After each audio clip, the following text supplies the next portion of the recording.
నమస్తే, నేను రోజా. తెలుగు రాష్ట్రాల రాజకీయాలను క్షణక్షణం విశ్లేషిస్తూ అధికార ప్రతిపక్ష పార్టీల వ్యూహాలకు అద్దం పట్టే ప్రత్యేక కార్యక్రమం పార్టీ హెడ్ క్వార్టర్స్కు స్వాగతం. రాజకీయ నిర్ణయాల కేంద్ర బిందువు పార్టీల అసలు power hub party head quarters. అక్కడే వ్యూహాలు రూపుదిద్దుకుంటాయి, అక్కడే రాజకీయ సమీకరణలు మారతాయి, అక్కడే రాబోయే రాజకీయాలకు బ్లూ ప్రింట్ సిద్ధమవుతుంది. ఏ పార్టీలో ఏం జరుగుతోంది, ఎవరి టార్గెట్ ఎవరు, ఎక్కడ అసంతృప్తి, ఎక్కడ ఆపరేషన్ ఆకర్ష్, ఎవరి వ్యూహం వెనుక ఎలాంటి రాజకీయ లెక్కలున్నాయి, ఇలాంటి అన్ని కీలక పరిణామాలను పార్టీల అంతర్గత సమాచారం నుంచి తెర వెనక రాజకీయాల వరకు వేగంగా విశ్లేషణాత్మకంగా మీ ముందుకు తీసుకొస్తోంది రాజ్ న్యూస్.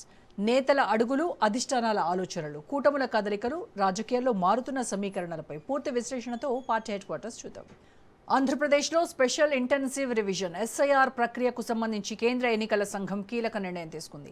రాష్ట్ర ప్రభుత్వ విజ్ఞప్తికి సానుకూలంగా స్పందించిన ఈసీఐ ఓటర్ జాబితా ప్రత్యేక సవరణ కార్యక్రమం షెడ్యూల్ను సవరించింది. బిఎల్ఓల ఇంటింటి సర్వేకు జూలై 24 వరకు గడువు పొడిగించగా పోలింగ్ స్టేషన్ల హేతుబద్ధీకరణ, పునర్వ్యవస్థీకరణ కూడా అదే తేదీలోగా పూర్తి చేయాలని ఆదేశించింది. సవరించిన షెడ్యూల్ ప్రకారం ముసాయిదా ఓటర్ జాబితాను జూలై 31న విడుదల చేయనున్నారు. జూలై 31 నుంచి ఆగస్టు 30 వరకు క్లెయిమ్స్, అభ్యంతరాలు స్వీకరించనుండగా సెప్టెంబర్ 28 వరకు వాటి పరిష్కార ప్రక్రియ కొనసాగుతుంది. అనంతరం అక్టోబర్ 3న తుది ఓటర్ జాబితాను ప్రచురించనున్నారు. ఈ మార్పులను అన్ని ఎన్నికల అధికారులతో పాటు రాజకీయ పార్టీలకు కూడా లిఖితపూర్వకంగా తెలియజేయాలని ఈసీఐ స్పష్టం చేసింది. అలాగే సవరించిన షెడ్యూల్పై విస్తృత ప్రచారం నిర్వహించాలని ఆదేశాలు జారీ చేసింది.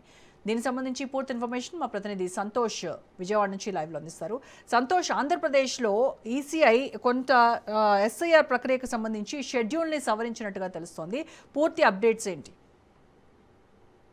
ఆంధ్రప్రదేశ్లో ఓటర్ జాబితాను ప్రక్షాళన చేసే దిశగా అయితే గనక కేంద్ర ఎన్నికల సంఘం అయితే గనక ఒక ప్రక్రియ అనేది తీసుకురావడం జరిగింది. ఈ నేపథ్యంలోనే గత నెల నుంచి ఈ రోజు వరకు కూడా ఈ యొక్క సమయాన్ని అనేది ఇచ్చినటువంటి నేపథ్యంలోనే బిఎల్ఓలు పూర్తి స్థాయిలో అయితే కనుక క్షేత్రస్థాయిలోకి వెళ్ళి ప్రతి ఇంటికి, అంటే పోలింగ్ స్టేషన్ లో ఉన్నటువంటి ప్రతి ఇంటికి వెళ్ళి ఈ యొక్క సమాచారాన్ని అయితే కనుక తీసుకోవడంతో పాటు ఆ యొక్క ఓట్ల వివరాలన్నీ కూడా తీసుకోవడం, దీంతో పాటు ఎన్యూమరేషన్ ఫిల్ చేసేవడం, ఇటువంటి అన్ని అంశాలు అయితే కనుక ప్రస్తుతానికి జరిగినటువంటి నేపథ్యంలోనే ఇంకా ఏదైతే మారుమూల ప్రాంతాల్లో, గిరిజన ప్రాంతాల్లో పూర్తి స్థాయిలో కొన్ని ప్రాంతాల్లో అవనటువంటి నేపథ్యంలోనే, అంటే దాదాపు ఇప్పటి వరకు 99% పూర్తయినప్పటికీ కూడా కొన్ని ప్రాంతాల్లో మాత్రం క్షేత్రస్థాయిలోకి వెళ్ళలేనటువంటి పరిస్థితుల్లో గడువు అనేది కూడా పెంచాలంటూ కూడా కొన్ని పార్టీల నుంచి విజ్ఞప్తి రావడం, దీనికి సంబంధించి ఎలక్షన్ కమిషన్ అనేది కూడా స్పందించి కేంద్ర ఎన్నికల సంఘానికి అనేది కూడా ఇటు ఈ యొక్క విజ్ఞప్తి అనేది పంపించడంతో దీనికి సంబంధించి మరో 10 రోజులు పొడిగిస్తూ కూడా ఈ యొక్క నిర్ణయాన్ని అనేది కూడా తీసుకోవడం జరుగుతోంది. ఇక జూలై 24వ తేదీ వరకు కూడా ఈ యొక్క గడువు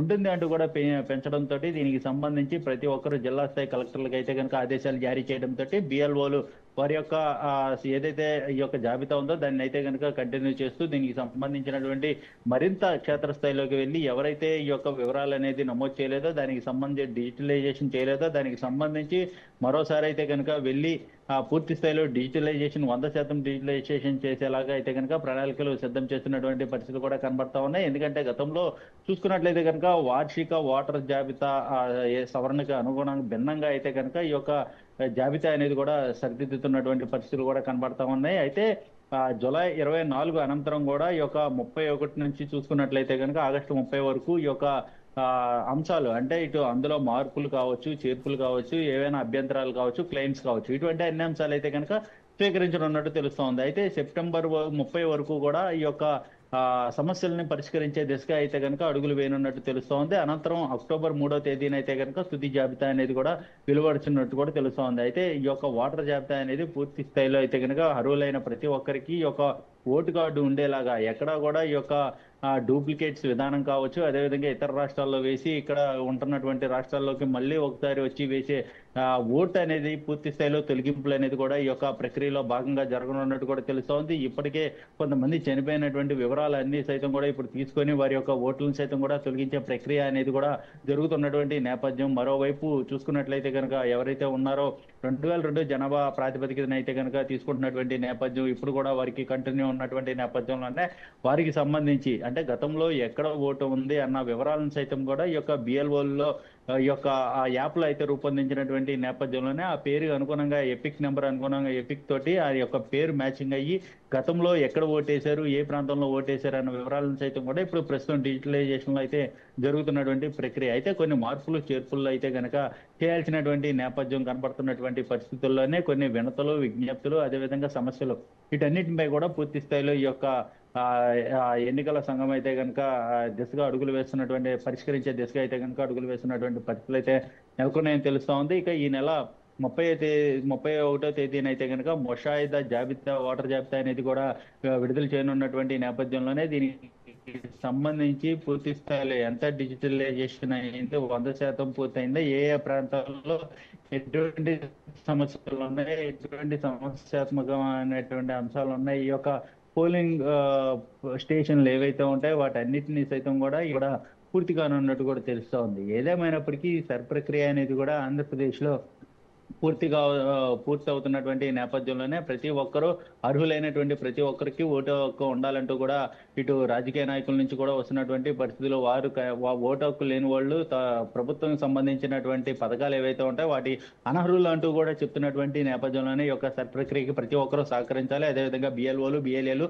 ప్రతి ఒక్కరి ఆధ్వర్యంలో అయితే కనుక ఎవరికి అన్యాయం జరగకుండా, ఎవరికి ఎటువంటి ఇబ్బందులు తలెత్తకుండా పూర్తి స్థాయిలో అర్హులైనటువంటి ప్రతి ఒక్క ఓటర్కి అయితే కనుక వారికి న్యాయం జరిగేలాగా ఈ యొక్క ప్రక్రియ అనేది ఉంటుందంటూ కూడా ఇటు ఎన్నికల నుంచి అయితే వస్తున్నటువంటి సమాచారంగా అయితే తెలుస్తా ఉంది. ఏదేమైనప్పటికీ ఈ రోజు గడువు ముగుస్తుంది అన్నటువంటి నేపథ్యంలోనే ఎన్నికల సంఘం నుంచి మరో 10 రోజుల గడువు అనేది కూడా పొడిగిస్తున్నటువంటి నేపథ్యంలోనే మరింత గిరిజన ప్రాంతాల్లో కూడా వెళ్ళి డిజిటలైజేషన్ చేసేందుకు ఇక సన్నద్ధమవుతున్నటువంటి పరిస్థితులు అయితే నెలకొన్నాయని కూడా తెలుస్తా ఉంది. ఇక ఎవరైతే కుటుంబ సభ్యులు ఇతర ప్రాంతాల్లోకి వెళ్ళిపోయి అక్కడ సెటిల్ అయిపోయి ఉంటున్నారో వారికి సైతం కూడా పేర్లు తొలగించి అనంతరం కూడా ఏమైనా కొత్త పేర్లు ఉంటాయో వారిని సైతం కూడా యాడ్ చేసి ఇంకా ఇటువంటి అన్ని అంశాలు, చిరునామా మార్పులు కావచ్చు, అదేవిధంగా ఇటువంటి అన్ని అంశాలపై కూడా గడువు అనేది కూడా ఉన్నటువంటి నేపథ్యంలోనే వీటన్నిటిని ఫుల్ ఫ్లెడ్జ్డ్ గా అయితే కనుక మార్పులు చేర్పులు చేసి ఇక అక్టోబర్ 3వ తేదీన అయితే కనుక తుది జాబితా అనేది వెలువడించిన అనంతరం కూడా ఇక స్థానిక ఎన్నికలైతే ప్రభుత్వం అయితే కనుక రంగం సిద్ధం చేసే దిశగా అయితే కనుక అడుగులు వేనున్నట్టు కూడా సమాచారం అందుతా ఉంది. ఏదేమైనప్పటికీ ఈ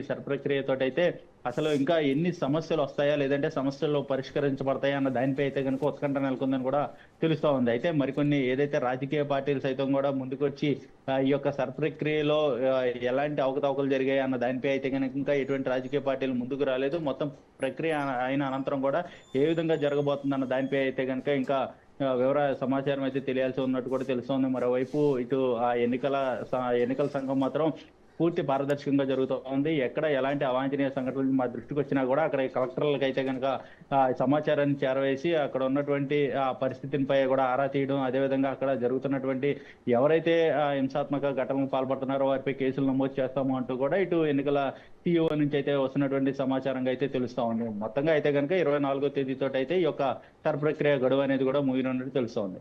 రైట్, థ్యాంక్ యూ సంతోష్.